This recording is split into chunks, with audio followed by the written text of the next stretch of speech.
एक महत्त्वाची बातमी पालघर जिल्ह्यात नाही। डहाणूच्या इराणीनगर परिसरातील ज्वेलर्सवर भर दिवसा सशस्त्र दरोडा टाकण्यात आला।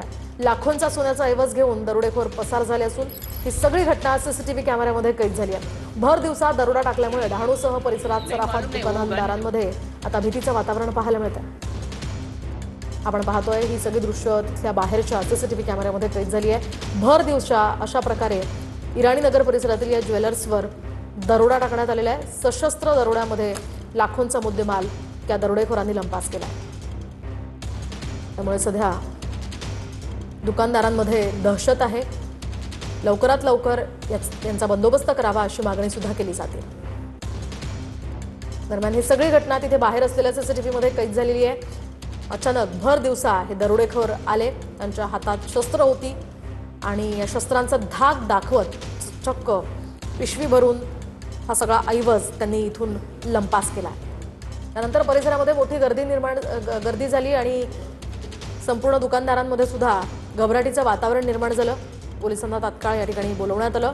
या संपूर्ण घटनेचा तपास आता सुरू आहे। मात्र या घटनेमुळे इथल्या दुकानदारांमध्ये प्रचंड भीती निर्माण झाली आहे। न्यू लक्ष्मी ज्वेलर्स या दुकानात हा भर दिवसा दरोडा पडलाय। शस्त्रांचा धाक दाखवत हे दुकान या दरोडेखोरांनी लुटलंय। संपूर्ण दुकानातला सोनं चांदीचा ऐवज त्यांनी भर दिवसा नेलेला आहे आणि तिथली ही सगळी घटना बाहेर असलेल्या एका सीसीटीव्हीमध्ये कैद झाली।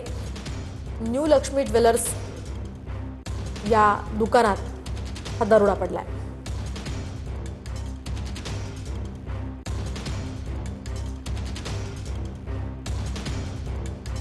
आपण पाहतोय सध्या चोरीच्या घटनांमध्ये प्रचंड वाढ झालेली आहे।